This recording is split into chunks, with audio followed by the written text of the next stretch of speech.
Dikasih tahu, diskusi air bersih tapi seru.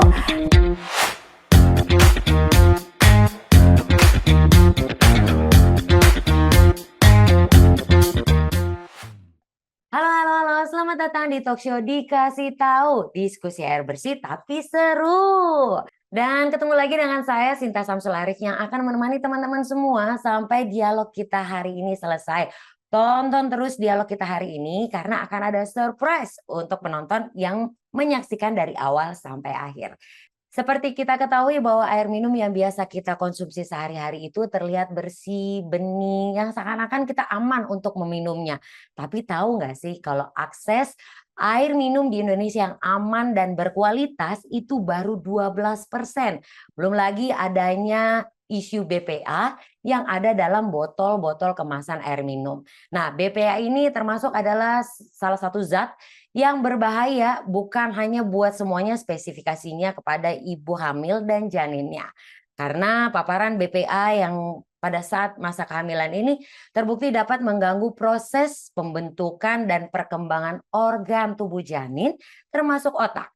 Bahkan ada studi yang menyimpulkan bahwa wanita hamil yang gemar minum dari botol kemasan itu yang mengandung BPA dapat meningkatkan resiko obesitas pada bayi pada kemudian hari. Dan tentunya hari ini kita akan membahas soal ini, apakah benar hal itu yang membahayakan untuk kehamilan dan juga janin di masa berikutnya. Langsung saja kita diskusi bersama dokter spesialis Obgyn. Ini ada Dokter Denny. Halo Dokter Denny. Halo, apa kabar? Hai teman-teman. Nah, senang sekali nih Dokter Denny di sini berbagi informasi, apalagi buat orang-orang, terutama ibu-ibu hamil yang mungkin nonton bareng kita saat ini ya, yang gemar minum air putih. Saya terus terang waktu hamil nih Dok, sering banget emang kayak selalu haus gitu, karena kayak butuh hidrasi kan kalau Kalau nggak lagi minum, haus ya? ya pasti itu udah pasti sih Dok. Cuma maksudnya Iya, apakah emang. benar memang tingkat hidrasi untuk orang ibu hamil itu lebih tinggi daripada orang Iya, yang lain gitu? jadi kadang-kadang ibu hamil itu kan dia lebih misalnya gampang metabolismenya lebih tinggi, misalnya dia gampang keringetan ya, dia gampang keluar cairan ya. Makanya emang kebutuhan ibu hamil memang lebih tinggi. Ditambah lagi dengan dia sedang mengandung, Iya. tentu saja perlu dipikirkan adalah bukan cuma untuk dirinya, tetapi juga untuk janin yang dikandungnya. Oke. Mm-mm. Kalau gitu kan, kalau standar orang yang nggak hamil gitu ya, Ya. normal, itu kan dibutuhkan sekitar 2 liter. Kalau Ya. ibu hamil itu butuh air tuh berapa banyak sih? Waktu saya hamil dulu saya emang lebih sering minum sih Dok gitu. Ya, ya. Nah, makanya biasanya kalau misalnya kontak ke dokter kandungan, kita akan mengecek nih bagaimana sih kondisi dari janinnya sendiri. Kadang-kadang bisa saya anjurkan untuk minum sampai 3 sampai 4 liter. Oke. Nah, tergantung dari kondisinya. Karena kadang-kadang saya sampaikan adalah dengan minum air minum itu dapat mempengaruhi metabolisme kehamilannya dan mempunyai impact ke misalnya ke air ketuban. Jadi Oke. nggak jarang, hampir ya, pasien-pasien misalnya yang dia minumnya jarang itu mempunyai impact ke ketubannya, jadi ketubannya lebih dikit gitu kan. Oh. Kadang-kadang juga saya bilang, kadang-kadang kan pasien datang kan, Heeh. "Dok, saya mau lihat dong muka bayinya atau Iya, apa iya. kan." Lewat Nah, USG gitu ya. USG kadang-kadang lihat, wah ini kok nggak kelihatan gitu kan ya, itu kadang keterbatasan gitu. Oh, Makanya berarti itu berpengaruh juga sama pengaruh air juga. ketuban. Oh. Heeh, makanya kan disampaikan juga nih, minum ya. Tapi kadang-kadang ini juga, dia minum banyaknya cuma pas mau USG doang. Pas sebelum USG ya nggak minum. Aku bilang nggak bisa. Oh, Jadi itu mesti harus continue. continue dan rutin Iya, gitu ya. betul. Jadi memang perlu minum yang secara continue, diharapkan dengan metabolisme yang baik, ketubannya akan banyak sehingga perkembangan baby juga baik. Oke, itu kan berarti memang kebutuhan air sangat dibutuhkan buat ibu dan janinnya. Betul. Nah, biasanya itu kan kalau sekarang tuh karena saya mendukung sustainability ya, jadi pengen juga menyelamatkan bumi begitu. Mas, saya bawa botol nih. Nah, isu BPA ini kan sekarang lagi tinggi banget.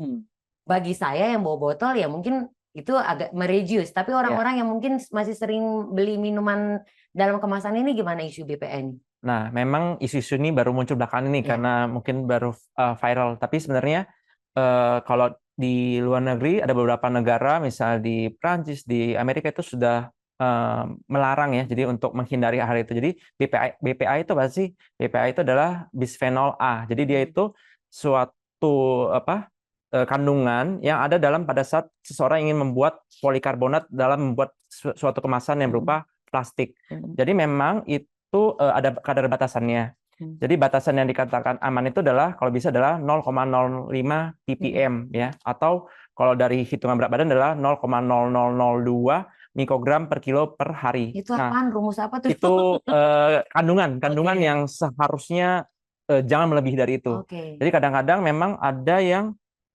melampaui dari batas itu. Jadi diterima, dikonsumsi oleh kita, jadi akibatnya akumulasinya membuat tubuh kita menjadi berbahaya. Jadi memang makanya Ada kalau larangan itu. iya ada larangan. Jadi makanya memang kalau bisa ya kita hindari. Tetapi kalau misalnya itu ya makanya ada perusahaan-perusahaan yang dia membuat tetapi sesuai dengan kadarnya. Makanya dianjurkan adalah kalau bisa jangan melewati dari ambang batas karena itu Oke. dapat mempengaruhi ke generasi-generasi ke depannya. Oh, generasi termasuk si janin ini kan Betul, generasi the next betul. generation kan. Iya. Nah, sebenarnya BPA ini cuma ada di plastik atau ada di item-item lain sih, Dok? Nah, jadi sebenarnya BPA itu agak sulit ya untuk kita hindarkan ya. Jadi memang ini sudah banyak nih dari zaman dulu kan. Jadi dia nggak cuma hanya di kemasan-kemasan plastik kayak botol minum, tapi Oke. bisa juga misalnya nih ada di kaleng-kaleng susu gitu, atau misalnya dia ada di kotak-kotak makanan yang terbuat dari itu. Nah itu memang bisa. Nah makanya kalau misalnya kemasan-kemasan yang terbuat dari plastik yang mengandung BPA segala macam itu memang tidak dianjurkan untuk misalnya di oven, di micro oven. Karena kenapa? Karena dengan dia oven, dia akan kandungannya akan dapat menyerap ke makanannya Oke. dan makanan itu akan dikonsumsi oleh kita. Makanya memang ada beberapa kemasan-kemasan yang ya udah jangan didaur ulang, sekali pakai ya sudah nggak dipakai lagi. Kadang-kadang kan kita kan irit ya, udah aduh sayang mau dibuang gitu kan, mau dipakai lagi. Nah kadang-kadang irit itu yang mempengaruhi impact ke kitanya. Oke, tapi kan maksudnya ini dalam hal botol air minum gitu ya. Iya. Apakah cuma dari plastik aja ada kandungan BPA itu? Ya, jadi memang dari plastik yang kemasan plastik itu kan ada polikarbonatnya. Nah, di sana itu Oke. ada BPA juga kadang. Nah, makanya memang disarankan itu kalau kita pengen kemasan hindari yang mengandung BPA-nya sendiri. Jadi Oke. untuk asupan ke kitanya nggak terlalu berlebihan. Nah, ini kan berarti kan artinya kita juga harus aware ya dengan Ya. apa yang kita bawa. Nih sekarang kalau saya udah bawa botol gitu kan, artinya Sekarang saya pakai gelas ya. udah pakai gelas. Sekarang disediakan gelas Ya, di ya, sini. ya. Nah, terus kemudian kan air itu tidak bisa dilepaskan dari kehidupan kita Ya, ya, Dok. betul. Nah, sebenarnya kalau seandainya nih kalau saya kan karena haus terus jadi minum terus Ya. gitu. Sebenarnya kalau seandainya kita nggak aware dengan minum air itu berbahaya jangka panjangnya ada nggak sih, Dok, untuk ibu hamil dan janinnya?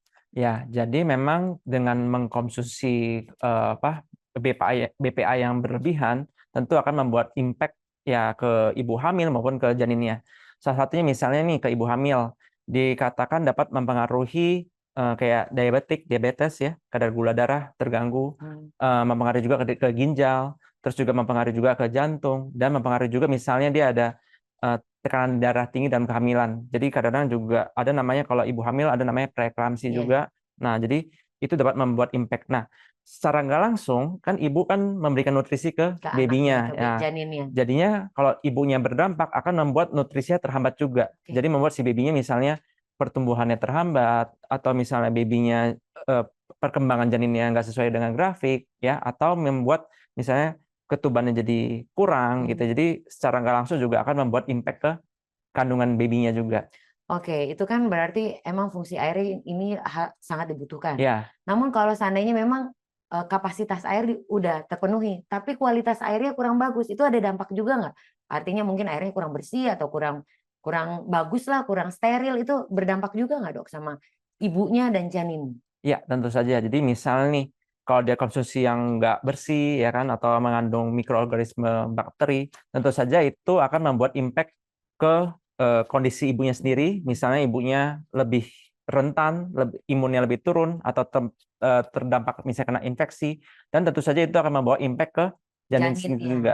Jadi pasti. kalau misalnya contohnya ya berdampak ke janinnya, membuat kan misalnya ketubannya misalnya jadi berkurang. Nah itu juga salah satu menyebabkan bayinya lahirnya misalnya prematur. Jadi sebelum waktunya mesti babynya dilahirkan. Jadi makanya walaupun kita anggapnya sepele, tetapi untuk dampak ke depannya ya lumayan juga. Makanya itu yang perlu dipertimbangkan ya untuk setiap ibu hamil ya kan untuk perkembangan babynya.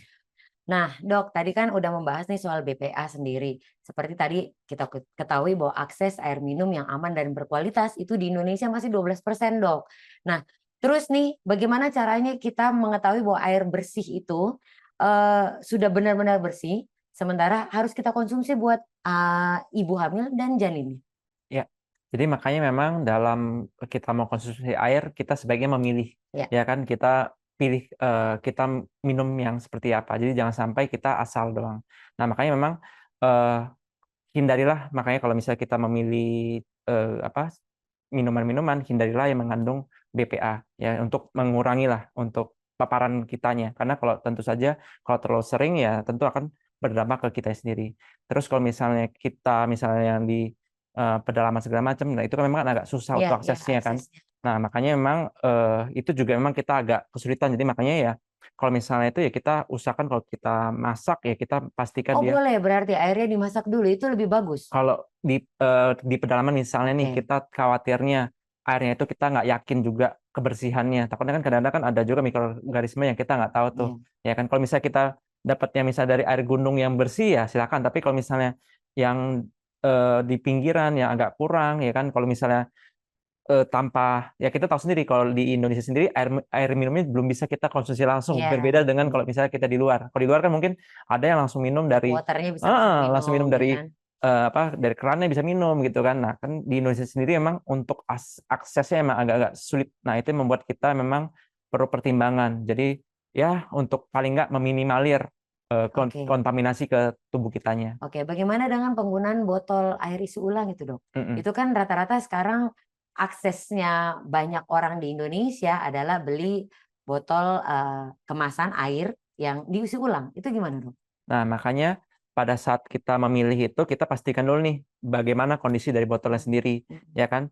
Apakah memang layak tidak botolnya itu untuk diisi ulang, dan mhm. bagaimana proses sterilisasi dari, pabriknya sendiri. Jadi, dipastikan dulu jangan sampai kita salah dalam mengkonsumsi. Jadi, kalau memang tidak diperbolehkan, tidak diizinkan, ya baiknya kita pilih yang lebih baik, Oke, gitu. artinya kita harus selektif ya Selektif memilih ya. heeh, Terus itu juga kan soalnya kalau air isi ulang nih, Dok, isu yang saya lihat ya maksudnya, ini kan botolnya besar, iya, galonnya besar, terus udah gitu mobilisasinya juga kan ada yang naik, kendaraan umum atau naik mungkin pakai mobil bak terbuka, debu dan apakah sudah terpapar matahari lagi, terpapar heeh. matahari, air kan di dalam plastik terpapar matahari, terus apakah sudah cukup dengan dilap dengan, tisu yang disediakan itu gimana, Dok? Ya, memang kadang-kadang kalau itu, dengan tisu doang kadang-kadang belum tentu terjamin ya. Mhm, Makanya memang, selain itu ya kita mesti pastikan dulu nih, kadang-kadang kalau saya pun sendiri, misalnya kalau terpaksa ya saya akan menambah lagi, misalnya saya memberikan lap yang dengan alkohol untuk membersihkan oke. untuk karena kadang-kadang juga, dengan itu aja nggak cukup. Jadi makanya itu perlu diperhatikan. Dan kalau misalnya cucuk juga misalnya kan, ya jangan kalau kita pakai, ya kan kalau memang kemasannya tidak dianjurkan untuk dipakai ulang ya sebaiknya jangan dipakai lagi. Oke, jika kualitas air ini sudah terlanjur diminum, berbahaya nggak sih untuk janin ke depannya? Ya, jadi kalau misalnya memang dikonsumsi dalam kandungan yang berlebihan, memang yang seperti saya katakan dapat membawa impact ya, impact ke ibunya yang secara nggak langsung juga akan menampakkan impact ke baby-nya. Jadi makanya diharapkan dengan konsumsi air yang sehat, yang bersih, diharapkan kondisi baby-nya juga baik. Tadi saya highlight juga di depan saya sempat bilang soal obesitas. Mhm, Berpengaruh nggak sih air kotor atau apa ini sama perkembangan janin nantinya ada resiko obesitas kah atau diabetes buat anaknya? ya. Jadi memang dari literatur yang ada memang dikatakan misalnya konsumsi air yang nggak bersih atau konsumsi mengandung BPA itu dapat menimbulkan, gangguan di metabolisme dari, Oh, ginjal segala macam dan salah satunya itu diabetes. oh, Nah, diabetes sendiri yang kita ketahui adalah kadar gula yang berlebihan, oke. ya jadi menyebabkan kondisi baby-nya juga kadang-kadang bisa jadi tidak Jadi sewajarnya. oh, Dan baby itu misalnya kalau yang, diabetes, jadi di dalam perut si baby-nya sudah terbiasa dengan, kadar gula yang tinggi. Nah, begitu dia lahir, baby-nya kaget, oh, "Loh, kok saya dapat asupannya kok sedikit." Nah, iya. jadi kadang-kadang makanya ada baby yang dia pas lahir nggak langsung nangis, karena dia sudah terbiasa hidup mewah dalam perutnya kan, udah biasa dikasih asupan gula misalnya gitu kan dengan contoh diabetes itu. Tapi di luar dia nggak dapat sama sekali. Nah, Mhm. makanya itu memang perlu diperhatikan. Nah, ini kan kalau ibu hamil dan, udah mengandung. Tapi Ya. kalau buat perempuan-perempuan yang saat ini lagi program kehamilan, dengan konsumsi air, berpengaruh nggak sih air yang berkualitas bagus dan tidak berkualitas bagus dengan program yang selama ini? Dokter kan SPOG nih, pasti banyak nih orang mau program. Itu ngaruh nggak sih, Dok? Ya, jadi, secara nggak langsung itu juga akan mempengaruhi juga Mhm. ya. Jadi makanya, pada saat program hamil kita juga anjurkan juga pastikan nutrisinya baik ya. Salah satunya ya misalnya dengan konsumsi air yang baik diharapkan untuk metabolisme perkembangannya juga baik. Jadi Mhm. memang, walaupun ini tetap penting untuk perkembangan ke depannya. Artinya memang semuanya itu penting, apalagi air ya, Mhm, fundamental dalam mhm, kehidupan kita yang memang betul kita betul, butuhkan begitu ya. mhm. Tapi kalau sudah terlanjur nih, terkontaminasi ibu hamil dan otomatis kita juga harus menjaga kesehatan janinnya udah terlanjur terkontaminasi dengan air kotor. Ada obat tertentu kah atau ada treatment tertentu kah, Dok, buat, ibu hamil dan janinnya? Ya, untuk sampai saat ini sih, kalau sudah terkontaminasi sih tidak ada penetralisirnya. Paling enggak kalau misalnya terdampak, ke ibunya atau bayinya misalnya ada darah tinggi atau ada diabetes, nah paling kita akan usahakan untuk Dikontrol. dikontrol sehingga dampak ke baby-nya diharapkan nggak, berat ke depannya, seperti itu. Oke. Dokter tipsnya dong buat, teman-teman yang saat ini nonton bersama kita, bagaimana caranya supaya nih mungkin lagi program hamil atau lagi ibu hamil, konsumsi airnya bagaimana, terus, menjaga kehamilannya bagaimana? Boleh silakan dokter. Ya, jadi untuk teman-teman sekalian yang saat ini misalnya lagi program hamil ya kan, nggak usah khawatir ya. Kalian, usahakan dengan pola hidup yang sehat, dengan, nutrisi yang sehat, salah satu dengan konsumsi air yang baik, diharapkan ke depannya, programnya berjalan dengan baik. Dan untuk ibu hamil sekalian juga yang saat ini sedang hamil atau ingin menjelang persalinan ya kan, nggak usah khawatir. Jadi diharapkan misalnya, "Oh, saya udah terlanjur nih, sebelumnya saya nggak perhatikan." Nah, setelah nonton YouTube ini kan diharapkan kan ke Mhm. depannya mengetahui ya. Mhm. Nah, jadi, nggak usah khawatir yang berlalu biarkanlah, tapi yang penting in the future ke depannya diharapkan setelah kalian mengetahui ini, diharapkan kalian pandai dalam seleksi memilih mana sih yang boleh dikonsumsi, mana sih yang nggak boleh, ya. Jadi saya doakan semoga semuanya untuk mau persalinan maupun lahiran semoga lancar semuanya, ya. Nah, itu bagus banget ya, selain juga diberikan ilmu, juga diberikan doa gitu, Iya. Dok. Dan memang ini, kita sebagai, orang Indonesia zaman sekarang emang harus sangat kritis, Iya, termasuk kritis memilih air bersih ya, Dok. betul betul. Apalagi air bersih ini yang bermanfaat untuk kesehatan kita, apalagi buat ibu-ibu hamil dan yang saat ini lagi mengandung janin yang mungkin yang lagi ditunggu-tunggu ya. Iya. Nah, seperti tadi kita bahas juga bahwa Indonesia memang agak sedikit ya kualitas air yang, aman dan, layak untuk dikonsumsi. Sebenarnya kandungan apa sih yang, berbahaya untuk air kotor ini dikonsumsi oleh ibu hamil dan janinnya, Dok? Ya, jadi yang kita ketahui sendiri memang kalau air yang nggak bersih, yang nggak sehat kan banyak kandungan-kandungan di dalamnya ya. Mhm. Contohnya misalnya dari mikroorganisme, misalnya kayak E. coli lah, kayak chlamydia lah gitu ya. Jadi selain itu juga ada juga kandungan-kandungan logam-logam, Mhm. misalnya kayak merkuri, kayak nitrit ya kan, dan misalnya ada kaporit juga. Nah, makanya dalam memilih itu kita mesti hati-hati ya. Jadi makanya kan kayak laut kita juga kan juga sudah terkontaminasi oleh Iya iya berbagai iya. kotoran-kotoran. Nah, itu juga yang menyebabkan kita agak kesulitan dalam kita mengambil air bersih, Mhm. seperti itu. Jadi makanya diharapkan, tentu saja diharapkan untuk kandungan dalam air itu baik sehingga dapat membuat kondisi ibu juga sehat. Tadi juga dokter dari dokter kandungan yang sebut tadi tuh banyak banget, yang Mmm, aku kenal cuma merkuri, Dok. mhm, Cuma sebenarnya dampak, kandungan itu buat ibu hamil dan anaknya ke depannya gimana, Dok? Karena mhm. setahu aku kalau buat kulit aja merkuri itu jahat banget, apalagi kalau sampai kita tertelan dan dikonsumsi buat tubuh dan, janin itu dampaknya ke depannya gimana buat kesehatan? Ya, jadi, hampir semua hampir mirip ya. Jadi memang kalau misalnya kita terdampak ke kita, tentu kita lebih mudah rentan terkena, infeksi, Mmm. lebih imun kita lebih Oh. lebih turun. Jadi kita lebih gampang misalnya terdampak kena penyakit. Jadi makanya diharapkan dengan hati-hati dalam itu nggak kena ke kita langsung. Karena tentu saja kalau kita minumnya konsumsinya terus-terusan, tentu kan ambang batasnya akan melebihi, Mhm. sehingga menyebabkan tubuh kita juga akan berpengaruh juga misalnya ke ginjal kita, dan itu akan mempengaruhi, metabolisme kita. Kalau E. coli itu sendiri tuh, ke janin itu dampaknya jadi penyakit apa, Dok?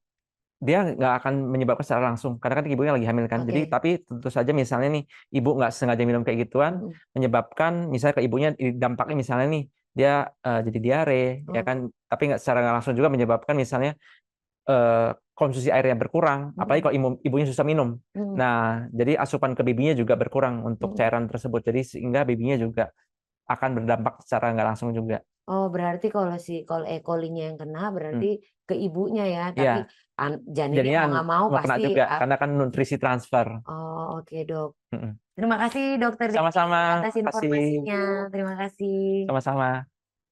Nah, teman-teman, kalau Purif sendiri itu sebelum dan sesudah pemasangan filter air atau water purifier-nya, air kamu tentunya akan diuji lab terlebih dahulu dan hasilnya akan diinformasikan. Jadi, kamu bisa memastikan kualitas air Purif itu layak dan berkualitas.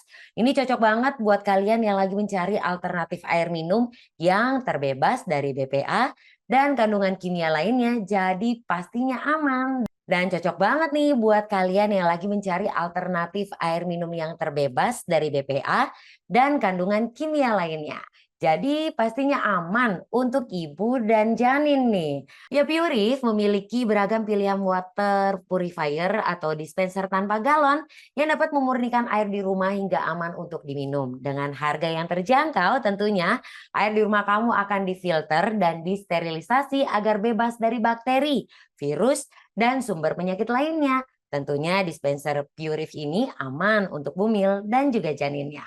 Dan dengan menggunakan Purif ini, kamu juga sudah ikut menjaga bumi loh karena mengurangi penggunaan air minum dalam kemasan plastik.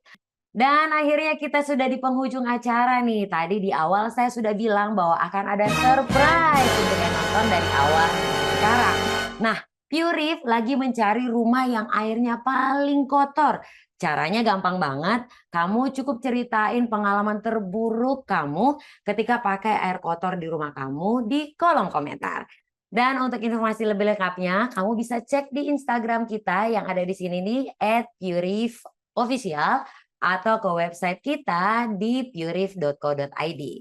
Dan sampai jumpa di episode berikutnya. Saya Sinta Samsul Arif, pamit undur diri. Terima kasih sudah nonton talk show Dikasih Tahu Purif biar tahu.